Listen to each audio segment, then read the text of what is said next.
everybody. Welcome back to the Coop. I'm so excited you guys could join us today. Today we're going to talk about molting. So right now it is a beautiful October day. The temperature is perfect for fall and we are right in the full swing of molting here in Ohio. I'm in Ohio. So we're going to take a look at the flock. I'm going to show you guys what to look for when your birds are molting. I'll also show you or explain some of the reasons why birds molt, what to expect, what to look for, when you might want to be concerned and when you shouldn't be concerned. And then we'll talk about some feed options because I know a lot of you have asked. We got a lot of questions, so we're really excited about that. But a lot of you guys have asked about changing feeds or what you need to feed to your birds. So we'll go ahead and we'll get started talking about molting today. So the first thing I want to do is show you some of the birds. I just put out some Hen House Reserve for the birds in my picnic table. So as you can tell, we got a lot of them interested. One of the things, we're going to go in the coop here in just a second to check that out, but one of the things you're going to notice about molting is you see this rooster here, if we can get him to turn around, around his neck, he has started to molt, so that's a really telltale sign that molt has started. We'll look at some other birds here too in just a second so you can see how they look. But one of the things I wanted to point out about this whole group, so we have chickens of various ages. My oldest bird is about 7 or 8. The youngest is right there, my sweet little pullet.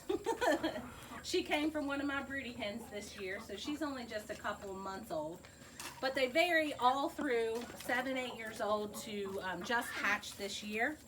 You're going to see lots of variation in how their feathers are forming right now. That's one of the interesting things about a molt is that it affects some birds differently than others, some breeds differently than others.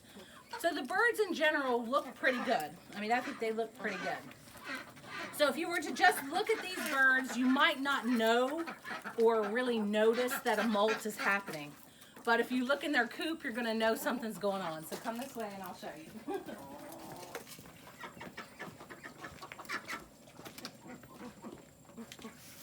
So if we look in here, one of the first signs of a molt, you're going to start seeing feathers all over your chicken coop. Usually before I do any of these seminars, I will clean out the coop, but I didn't want to do that this time because I want to show you guys exactly what you may see. So you'll see a number of different feathers. This particular pen, all my birds free range during the day, but this particular pen has about 8 hens in it and 1 rooster at night. So most of these feathers that you're seeing here are going to come from 8 hens and 1 rooster. So they do drop a lot of feathers, but they don't do it all at once. They kind of slowly but surely start to replace those feathers. There are definitely varying degrees of molt that you will see with these particular birds. Most of the time they'll start around their neck and they'll work their way down. So neck, shoulders, back, and then breast and thighs are going to be the places where the molt happens. Some birds will molt all at once. So let's go back outside for a second and we'll talk about why birds molt. So the first thing I think is really important for people to understand is that molting is a very natural process. It's actually hardwired into the brain of the birds. They are light sensitive. And so they need about 12 to 18 hours of light to stay in peak production.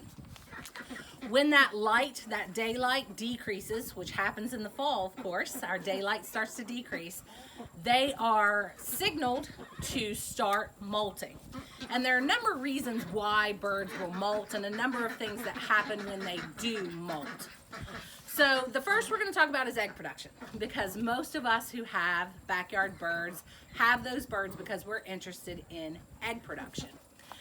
And if you've ever watched a seminar from me before, you've read any of the articles that we put on our poultry website and we did for layer days, one of the things that I mention quite often is that it becomes a lot easier to troubleshoot when we talk about issues with our birds if we think about egg production for what it truly is. Egg production is reproduction.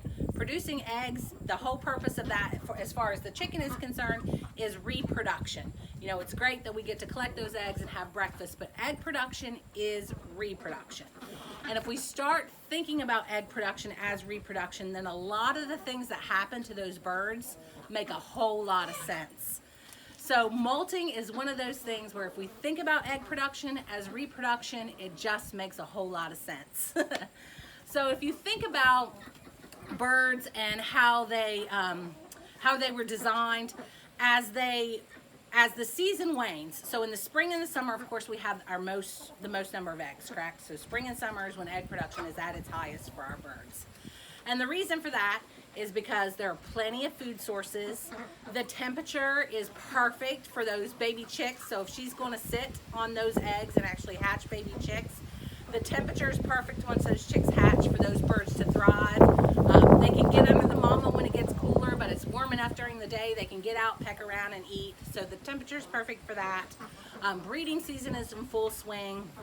So molting, really from a reproduction stance, makes a whole lot of sense. Sorry, right now I'm heavy on roosters, so sometimes they chase each other around. But if you think about egg production for reproduction, molting makes a lot of sense. As that daylight decreases, the birds are hardwired to say, hey, something's changing. The season is changing. Perhaps my resources to successfully rear the next generation are drying up. And so it's perfectly normal at this time for birds to stop laying eggs. If we think about it from a very primal standpoint, their chances of successfully rearing baby chicks in the late fall and winter are pretty low. And so of course it would be natural that they would start to decrease their egg production at that time because they're using egg production for reproduction. So of course molting is a very natural process, and one of the things that comes along with molting is a decrease in egg production. Very normal, it definitely happens. Now if we think about egg production as reproduction, some of the quirks of molting start to make sense as well. So it's been my personal experience that my very young birds, my new pullets, my first year layers, if this is their first winter, they'll actually lay all through the first winter. It doesn't matter if I have supplemental light, it doesn't matter if I have supplemental heat, they continue to lay through the first winter. And that's because they are at their reproductive peak. So despite the changes in the temperature, despite the likelihood that they would be successful in raising the next generation of chicks, they'll still continue to lay. It's like a young animal of any age. When they're at their reproductive peak, really their reproduction is just at top notch, and they'll lay no matter what the season. On that same on that same plane, that's why it's really normal for some birds that laid really well the last winter or the winter before that to kind of decrease their egg production, because we all know as an animal matures, its reproductive capacity starts to decrease, right? So birds in their first winter may lay the whole winter. They're great egg producers. The second winter, they still lay okay. And then that third winter, oftentimes you're off to the grocery store to buy eggs. And you might wonder if you did something wrong, but don't worry, that's usually really normal. It's just an effect of age. The age of the birds definitely has an effect on how they molt and how they continue to produce eggs through the molt. So that's one reason or one thing that happens during molting. The birds stop producing eggs. Makes total sense. They're going to stop producing eggs because the day length decreases. Their natural resources, while we're providing plenty of resources today, 100 years ago, those natural resources would start to decrease, and so their likelihood of producing a successful clutch goes down with it. And the second reason why birds molt has to do with feather production. So molting can't all be about egg production, right? If it was all about egg production, then our roosters wouldn't molt as well, okay? And one of the first things I see when I look at roosters is molting. So let's go on in here again and I'll show you some examples of what happens with the molt. Now, as a poultry nutritionist, we usually focus on molting for egg production. What happens when the birds molt? Well, egg production decreases or ceases altogether. They stop laying altogether. That reproductive tract, because she's laying an egg every day or every couple days, it's been pretty busy. It's working pretty hard, right? And if we can get her to molt, that reproductive tract takes a break. And when it takes a break, it regenerates new tissue. It has a chance to heal itself. And when she starts laying again, then her eggs are higher quality. So usually she can replace some of the calcium in her bones and her medullary bone. She'll have stronger shells. She'll have higher albumin. So when you crack open a fresh egg, the egg white and the yolk sits on top of the egg white. That albumin will be thicker and higher. That's associated with a higher quality egg. So from a nutrition standpoint, we think a lot about molting and egg production. From a backyard poultry standpoint, we think about molting and feather production quite a bit. So now I want to talk about the second main reason, or the second significant thing that happens during molting, and that is dropping our old feathers and putting on our new feathers. So I have a couple girls in here I want to show you an example of. I'm not going to reach in there, so I don't need to be in the way. But you can see various stages of molting for these girls. These girls are hanging out in here right now because they're really in the full throes of molt. Her in particular. So you can see, I don't want to pull her out here because molting can make them very sensitive. I'll try, but I'm going to tip me. But I want you to be able to see. Yeah, sorry. I want you to be able to see how her feathers are coming in. She had a hard and a heavy molt this year. You can see she pretty much molted all over her body all at once. There are some reasons for that I'm particularly aware of, and I'll tell you about. But those are some of the things you'll see when those birds molt. She actually has a sister who is out here somewhere. We'll see if we can find her. Her sister is from the same clutch, same hatch, so they're the exact same age. And you can see the feather difference between her sister. She's in here. Between her sister and her, so you can check out. Her sister looks great. Like she's molting really, really well. She's the one in the back. She's molting really, really well. Barely kind of dropping a few feathers and then bringing some back, and so she actually looks really, really good right now. The reason that those two birds have different changes in how their feathers are dropping and coming in, it's stress related. The first one I showed you where she was missing a lot of her feathers. So she actually went broody late in the season this year. She sat on a clutch of eggs, and she did not have a successful hatch. None of her chicks hatched. She immediately, like as soon as she gave up on those eggs and I got rid of them, she immediately went broody again. Second time around, she also did not have a successful clutch because she was never with the rooster the second time around. So I felt kind of bad for her, but she stayed on those eggs until she gave up again. That was pretty stressful for her, and so she just, within the last 2 weeks, has decided that, she's not going to be broody or successful this year. And so, since that was a pretty stressful time, that's why she's molted so differently from her sister. I don't know where she went. Oh, they're back here. But that's okay. But that's why she looks so much different. Same type of bird, same hatch, same age, but they molted very different because one of them had more stressor than the other.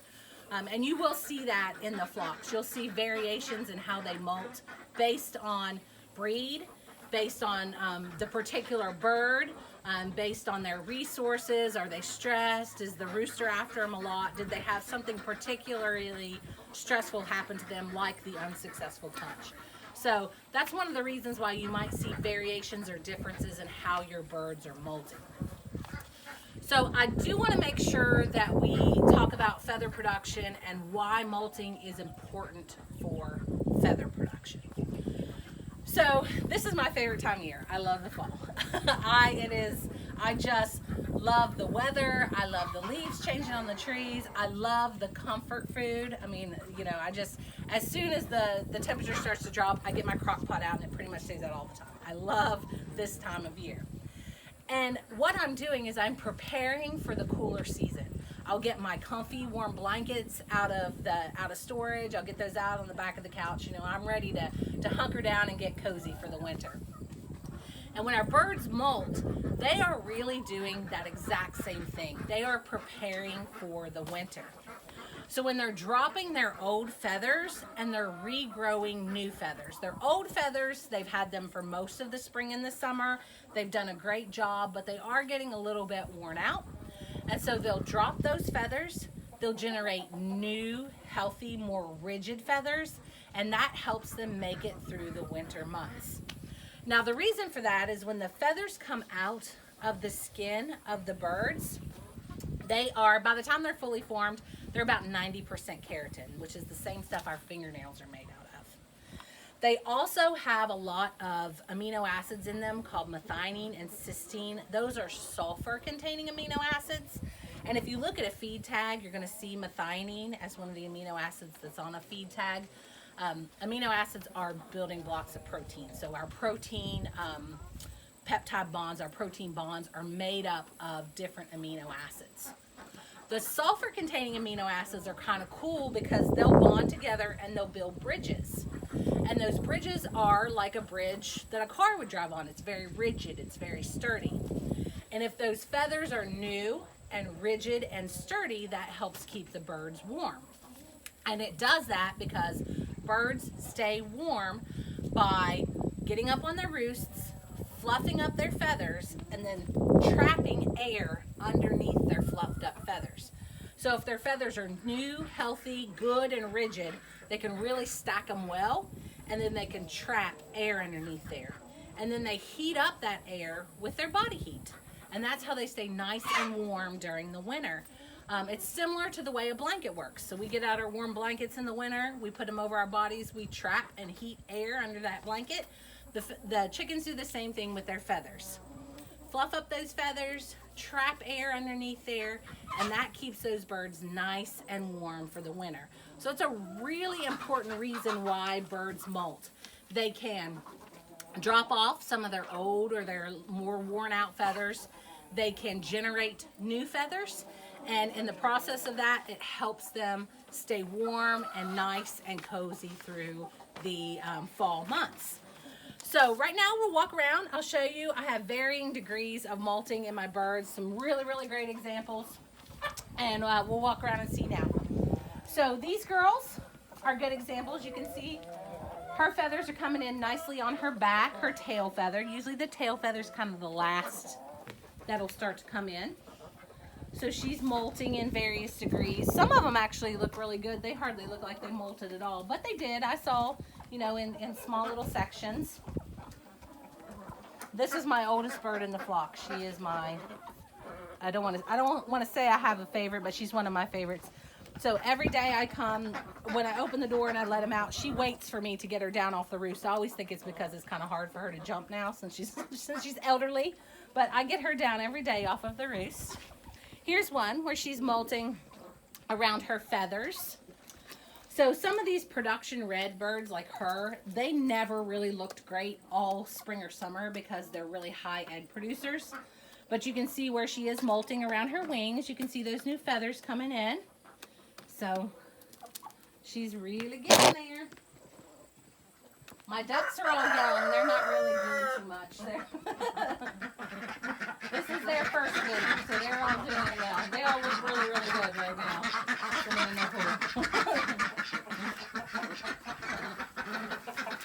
And then we have our most extreme example of molting, this one right here. And she was the one that had the unsuccessful clutch. So she had particularly high stressors this year, and that's a result of her tough molt as a result of that. But I am still getting lots of eggs. You can see all the feathers that are they're leaving in the nesting boxes too. I am still getting lots of eggs. My eggs are still fairly good quality. One of the things you might see when it's time for your birds to start molting is because they are producing an egg every day, every other day or so, that can wear them out. That's a lot of work. So after a little bit of time, you'll start to see maybe more blood spots or meat spots in your eggs. Those are perfectly safe, but they're just pieces of the reproductive tract or blood vessels that have sloughed off in the production of the egg. You can still eat them. There's no problem with it, but it's just not something you want to see. If those birds molt and their reproductive tract gets a chance to take a break, regenerate, rejuvenate, a lot of times they'll come back with higher quality eggs. You may also see thinner shells when the birds are starting to molt. These guys are actually pretty good. I haven't had too much of a problem with that lately. I am getting some bigger eggs. But for the most part, If you start to see that, maybe we're getting closer to molting season. There's some feed things you can do. And then there's some things you can do if you don't want your birds to molt, which we'll cover in the questions. But for the most part, I think it's just really important to understand what to look for when the molt happens. You'll see feathers all over the place. You'll see birds with varying degrees of their feathers growing back. And then to understand that it is a very natural process. And the reason it's a very natural process, they need to put on new feathers. You know, from a very primal, innate standpoint, the resources are starting to dry up. So it's perfectly normal for those birds to start to molt in this particular time of season. Now the molt can happen anytime. Depending on where you live, most of us are going to be in full molt around late September and October. I think most of us right now are probably right in the middle of it. Some people can start really, really early. I mean, you might start even maybe the end of August, but that'd be an extreme case, you know, really big changes in weather and things like that to make that start. But as early as August, as late as November. If you live in a warm climate, you might have a very gradual molt. And so it'll only happen, you know, every so often. You know, very slowly you'll see a few feathers replaced here and there. But around most of the country right now, we are in the swing of molt season. So, you guys, I'm going to go over some questions next. Thank you so much for submitting your questions. You had a bunch of them, and we really appreciate it. If you have any other questions, put them in the chat section, and at the end, we will try to answer as many of them as we can. So I'm going to go back out here because I think it'll be a little easier.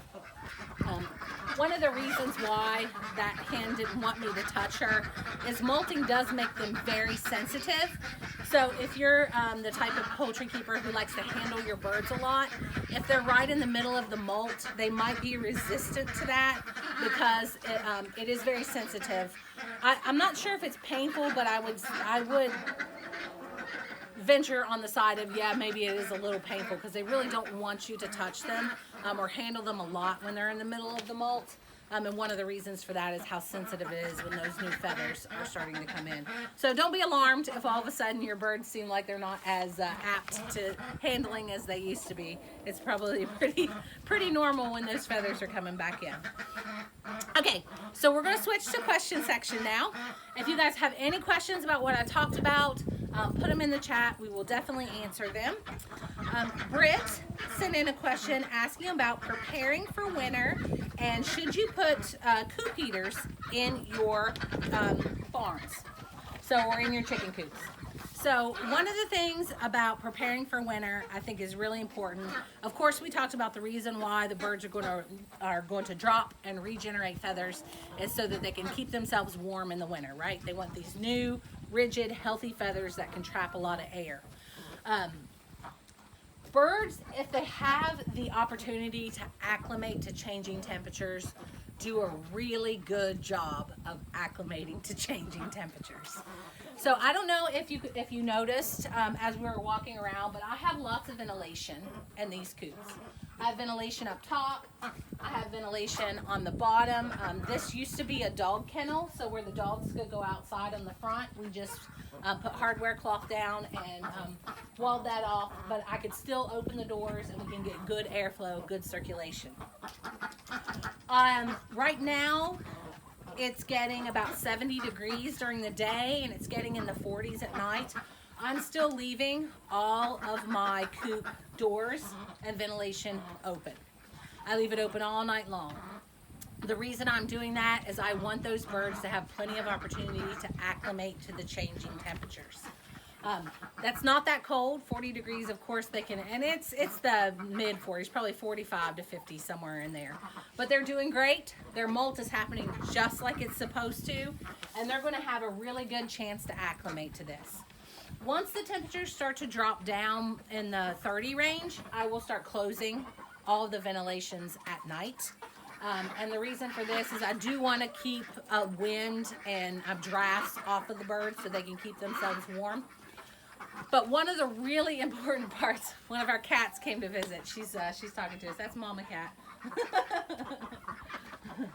One of the really important things about preparing for winter is you give the birds a chance to acclimate to the changing season. If you give them a chance to acclimate, they do really well with big variations in temperature change. So personally, for me, I do not do any heating in my coops during the winter. I live in Ohio. It can get pretty cold down here. We have some days where it's, quite a few a year where we get around the 0 mark at night, sometimes even below 0. Most of the time during the day in the winter time, we'll be in the 30s, somewhere around there, maybe upper 30s, lower 40s. But I do not do any supplemental heating for the birds. When the birds come in here, they jump up on their roosts at night, sit down on their feet, so they'll cover their feet, and they'll fluff up their feathers and trap that heat with their feathers, and they stay nice and good and warm. I would say pretty comfortably that chickens that have the opportunity to acclimate to changing temperatures can handle anywhere from 110 degrees to -10 degrees, as long as they have the chance to acclimate with the seasons. So if it gets really, really, really cold in here during the winter, I'll close up all the doors. I'll try to keep all the drafts away. The birds will sit right beside each other, but they handle it really, really well. Another really important thing, and I had another question about this in the list, people asked about preventing frostbite in the winter. Another thing I make sure that I do in the winter is I keep this bedding as dry as possible. So this bedding is the same stuff that I had down when we did our summer seminar. So it's been down for at least 2 months now, maybe closer to 3. It is still really dry. I will turn it over every day when I come in here so that I get the manure kind of mixed in, get any water spots that are happening. But as long as this stays really dry, that helps a lot in preventing frostbite. Because frostbite's going to happen if it's going to be more likely to happen if there's a lot of moisture in your coop. So keeping that coop nice and dry goes a long way in preventing that from happening. So free of drafts is also extremely important because those birds are fluffing up their feathers, right, and they're trapping air. If there's a breeze, all that hot air is getting blown away, right, because it's blowing their feathers, it's preventing that trapping. So you want to make sure that you don't have drafts so that that air can stay trapped under those feathers and stay heated up. Okay.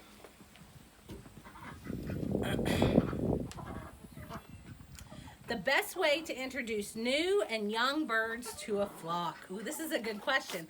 So actually now's a good season for people to introduce new birds. If they got new pullets in the spring or in the late summer, then right now might be the time when they need to put them all together, or they may have already put them together.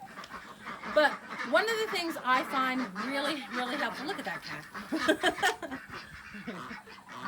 She wants to come in. She'll probably come in with us. Rub all over your legs.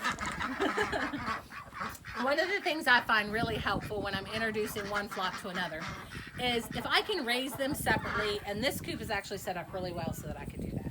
But if I can raise them separately where they can see each other but they can't get to each other for a week or two, that helps a lot.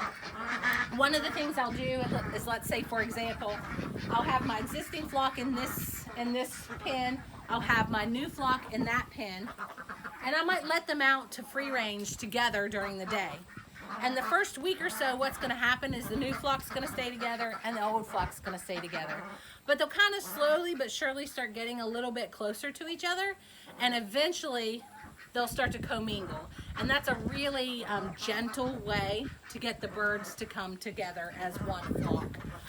If you don't have that option, if you have to put them together all at once, one of the things you want to make sure you do is quarantine your new birds, so you're watching for any signs of disease or parasites in your new birds, because you don't want to introduce anything to your new birds or your old birds.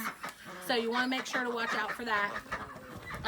And if you do have to put them together, let them out so there's plenty of space and stay with them. So the last hour of the evening before the sun goes down, stay with them out and together. Keep a really close eye on them. If you see any kind of pecking order stuff happening, then, if it gets too bad, you can intervene. And then when the birds go in for the roost, your existing flock's going to go in and roost. Your new birds, you can kind of put them in there once it's dark, and sometimes that helps a lot introducing new birds to old birds. Okay, next question. Currently, my birds eat a lot of grass. Wondering if there's a supplement in the winter. That's a hen, and she's telling that rooster she is not interested.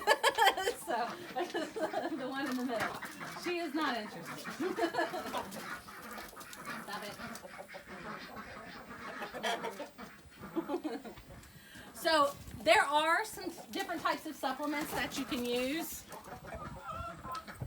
I'll show you guys. So one of the things I love, and you might see it out here, I feed a complete pellet, the 17% layer. I feed that all year to my birds. We'll talk a little bit about feed here in a minute. Guys, you're on TV. Stop. This isn't Jerry Springer. Stop. So I feed the 17% layer all year to my birds, and we'll talk about feed here and with some other questions. But one of the things I do is I use Hen House Reserve. This isn't a very good representation of Hen House Reserve because they picked a lot of their favorites out of it, but we can put more down here in just a minute. But I feed this kind of as an extra for the birds. They love it. They pick through it, and it's a complete feed, so it doesn't dilute out their other complete feed. Poultry blocks are really great. Right now we actually have a brand new poultry block. It's called Pumpkin Spice. So it's really fun. That's what I have out here for the birds right now. They love it. It has some vitamins, some minerals in it, some protein. It is a supplemental nutrient source. It is not a complete feed, so it's to be fed in conjunction with your complete feed. But it's a great option. These also work really, really well if you have feather pecking problems. So a lot of you guys have mentioned that you have problems with one or two birds feather pecking. These blocks work out really well because they give the birds something else to peck on besides each other. And this time of year, when the daylight starts to decrease and the season is starting to change, we'll find a lot more usefulness out of the blocks because the birds are cooped up more. They don't have as much time outside to free range. And so these blocks can really help give them something else to peck on. They are really great for that. So give them a shot if you have any problems with feather pecking. So those are some great supplement options.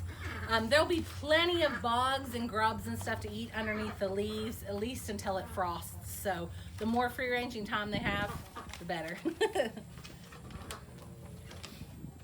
Okay. So the next question is from Kristen. She asks, how long do chickens stay in a molt? That's a good question, Kristen. That can be anywhere from a week or two to the entire winter season, 2+ months. It just depends on the age of the bird, the breed of the bird, if you want to use supplemental lighting or not. So remember I said molting is really signaled. It's all hardwired in the bird's brain based off of the day length, which is 12 to 18 hours. About 16 hours is pretty you know, that would be what you would want to go for. That would be your goal, would be 16 hours. If you don't want your birds to molt, you can actually provide supplemental light in that 16-hour range, and that will keep a lot of your birds laying all year long. Now remember, the older they get, of course, sometimes you just can't trick them. They're wise, they know.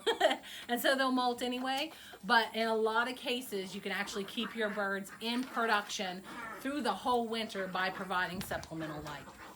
So young birds, really fit, really healthy birds, they may only molt for a week or two. Some birds may not molt at all. As I mentioned before, some of our really young peak production first winter hens, they may lay all winter long. But then some of our older hens may stop laying in late September and may not start again until the spring. So it just depends really on the birds, but that's what you can normally expect. I have 33 birds in here right now. I was getting about 20 some eggs every day at peak season there in the late spring, early summer. I am down to about 6 or 8 a day right now. So that's just kind of what you can expect. And I do have varying ages of my birds in here. If I had all really older birds, I might not be getting any eggs right now.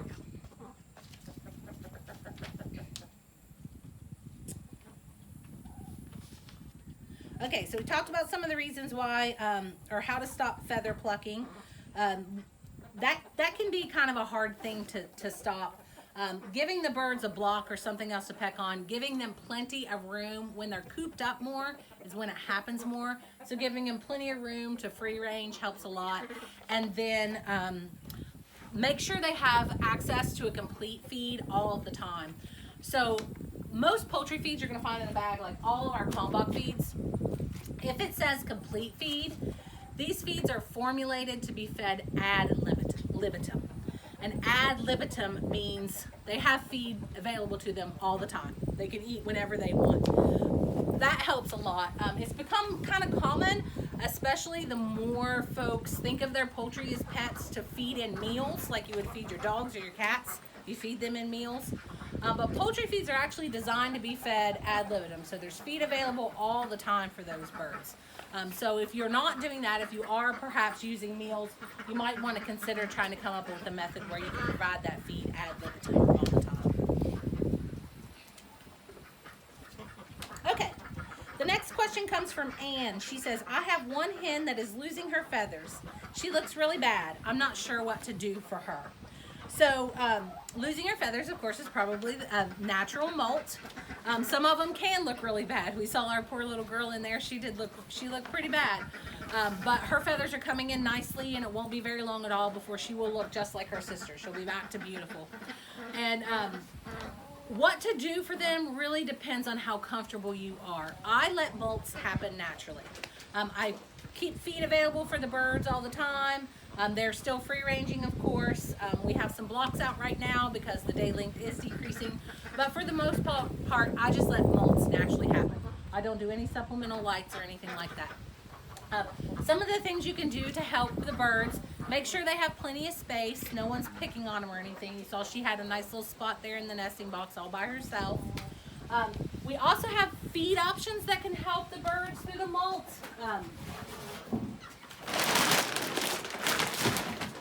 This feed is called full plume feathering feed. This is what I actually feed to my birds all the time, the 17% layer. Full plume is actually a 20% protein, so it has higher protein. It has higher levels of those amino acids the birds need to build their feathers. So full plume is a great option if you want to give your birds some extra protein so you can help them get all those nutrients they need to build those really good high quality feathers. Once again, you want to make sure you have feed available to the birds all the time. So ad libitum, that definitely helps a lot. Just keep them nice and comfortable and dry. And that goes a long way in helping those birds get through the molt. If it gets toward the very end of the season and you start to feel like, oh my gosh, the temperature is getting so cold, you know, my birds don't have their feathers on very well yet, I'm starting to get really worried. Then you could consider some extra mealworms or something like that, because mealworms are really high in protein. But you want to make sure you're not overfeeding protein at an extreme level, because protein has to be digested. And when protein's digested, the birds they break the feed down into the individual amino acids. Amino acids have nitrogen bonds, and they have to excrete any of that excess nitrogen in their manure. And that excess nitrogen breaks down to ammonia gas. And ammonia gas smells really bad. So if you've ever been in a chicken coop that kind of smells really bad and it's burning your eyes, that's usually a high level of ammonia gas. And that's because those birds are excreting too much nitrogen in that manure. And usually you can trace that back to overfeeding protein, because there's only so much protein a bird needs and can digest. Any excess they have to actually break down and excrete, and sometimes that can lead to issues down the road. A mature bird, a mature hen, only needs somewhere between 16 and 20% protein. They don't need really high levels of protein.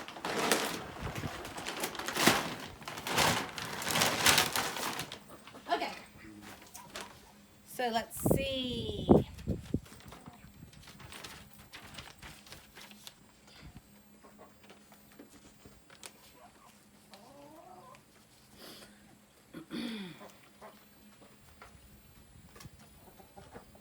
Okay, so Lori asks, I'm sorry, I'm reading through a lot of the questions. I want to do the molting questions first, just in case we run out of time. Lori asks, is there a reason one bird in your flock will molt like mad and the other ones will have very little to no molting? And I think we covered that fairly well when we did the seminar. I showed you some examples of that. Stress can often play a part in that if you have a bird that's particularly stressed. If she seems particularly high-strung in general, sometimes molting can be a little bit rough for her. And some of them just handle the changes in season better than others. And then, of course, breed has a big impact on that. If you have birds that are high, really, really high producers, sometimes their molt will look a little rougher than our birds that tend to have more resources or more nutrients available. They're not putting so much of their feed into making eggs. They're putting a lot of their nutrients into staying looking nice and pretty with their feathers, and they'll oftentimes handle it a little better too. So okay. So Debbie has a 7x7 chicken house with one chicken door and a window. Besides the entry door, she has no other ventilation and insulated wall covering. What should you do for ventilation for the winter? So one of the things I mentioned about a chicken coop is you want to make sure you keep it nice and dry in the winter. I will, for my particular coop this winter, I will close all of the ventilation. So I'll close this one, and I'll close the ones on the top up there and all the ones on the bottom. I will close those at night. I'll keep the ones on the top closed all winter. If it's a nice, pretty, sunny day, I might open the ones on the bottom. But I will keep these access doors open all day during the day. And the reason I'll do that is because, of course, I want the birds to be able to come and go, and they will free range all winter. But I want fresh air to get into the coop so that the moist air that's kind of built up overnight in the coop has a chance to get replaced with good fresh air. That ventilation is really important. You don't have to take really big extremes with ventilation. As much as just opening their access door during the day should be enough. But just make sure you go in, you turn over the shavings, you make sure everybody looks good, everything stays nice and dry. And that will help a lot in keeping the birds nice and dry and healthy.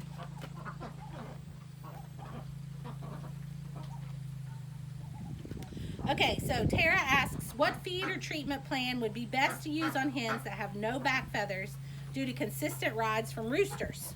I don't want to put the saddles on her two hens. Okay, so she's probably a pretty good example. You can see where she's missing a lot of feathers on her back. I have a few of them that are like that. Sometimes that is because they are, the roosters really do like them. Other times it can be breed related. So a lot of our production red birds, like our Isa Browns, our Cinnamon Queens, our, the Rhode Island Reds, those types of birds are really high producers. And oftentimes really high producers will put a lot of their energy into producing eggs and not a lot of their energy into looking nice, into feather production. And so sometimes it's rooster related, but not always. I guess my point of that is maybe that bird's just a really good producer and it's not necessarily just from the rooster. So as long as her skin looks really good, she doesn't have tears, nicks, cuts, or anything where the rooster is actually damaging her skin, I would give her a chance to start regrowing feathers here this time of year as the breeding season starts to wane and see if that helps a lot. Make sure they have feed ad libitum so she can eat whenever she wants. And any extras for her might be some treats, some blocks, or maybe just a few extra mealworms, but don't overdo it. You want most of their nutrition to be from their complete feed.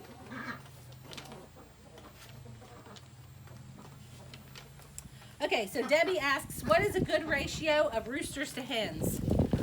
10 to 1. You want 10 hens for every one rooster. And my ratio right now, I'm a little off on my ratio.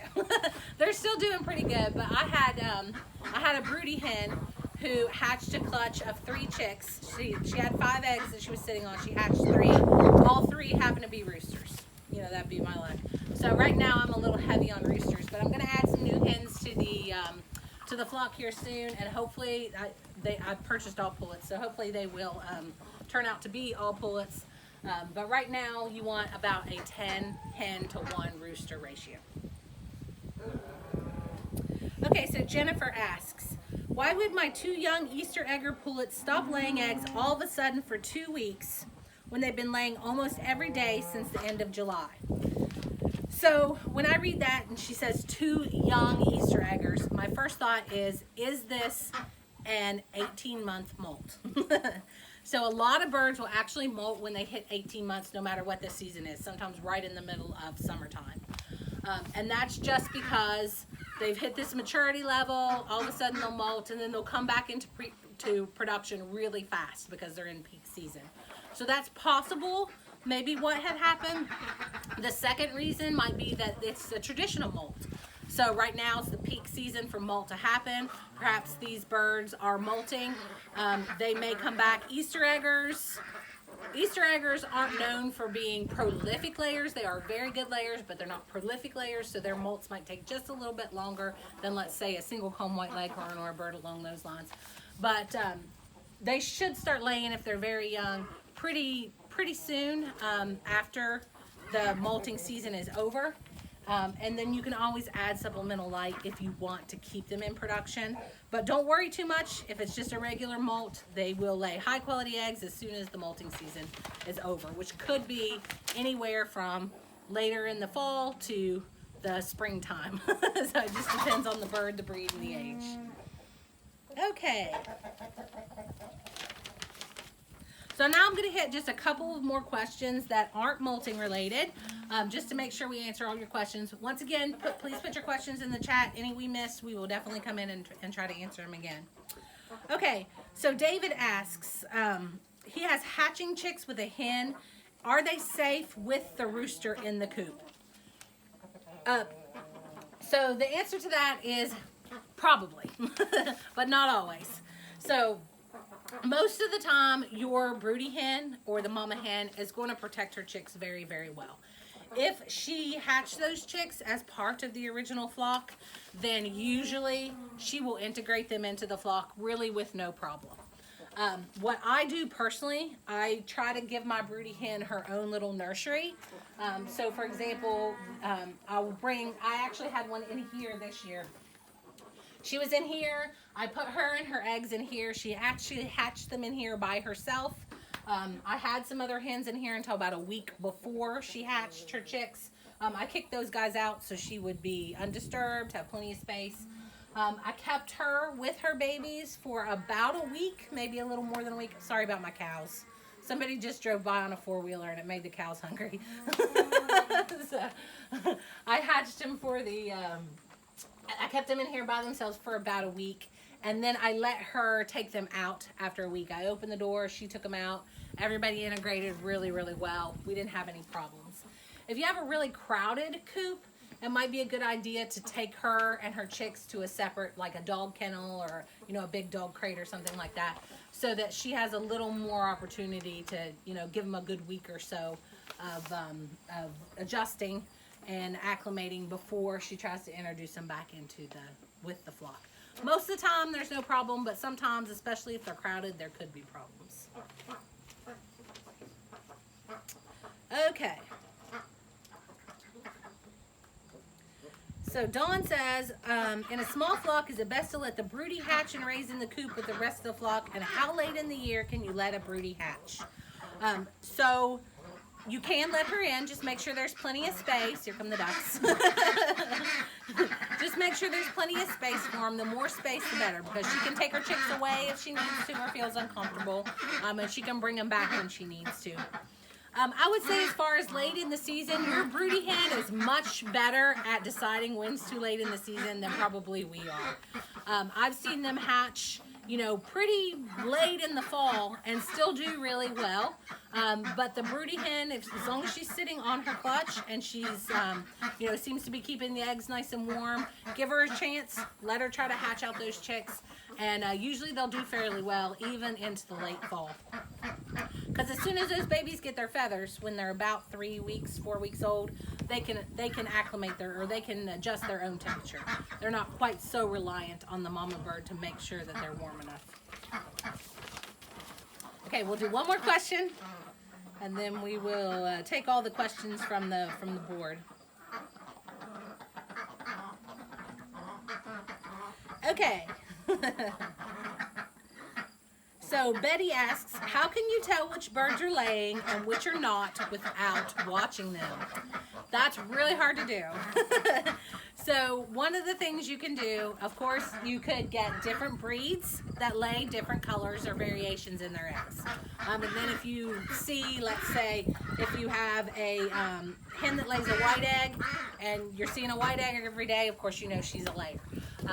But other than that, that's really kind of difficult to do.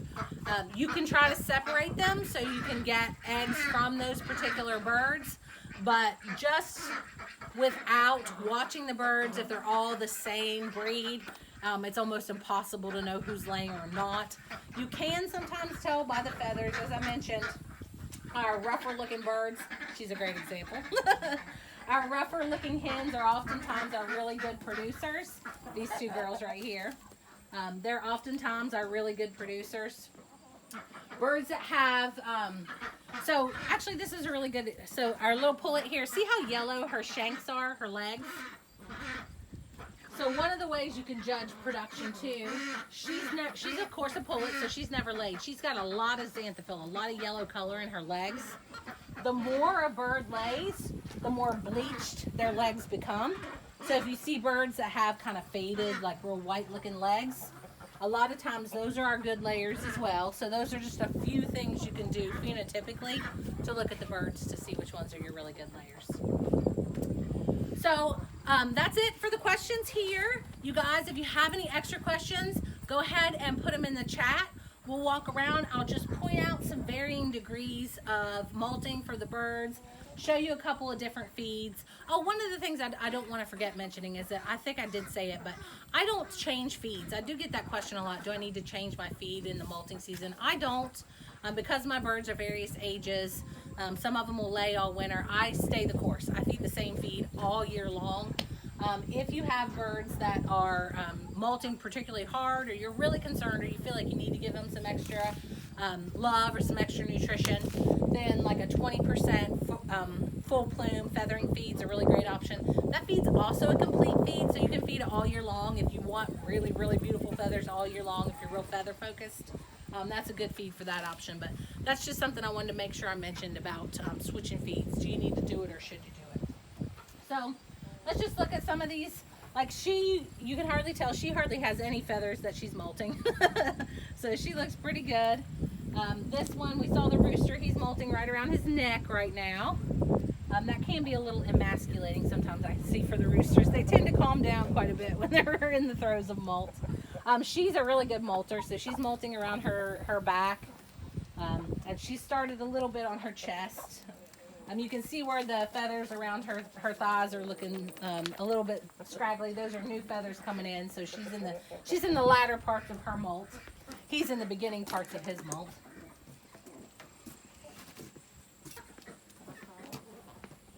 These guys are all pretty good looking actually right now. You can hardly tell any of them are molting. Everybody in here.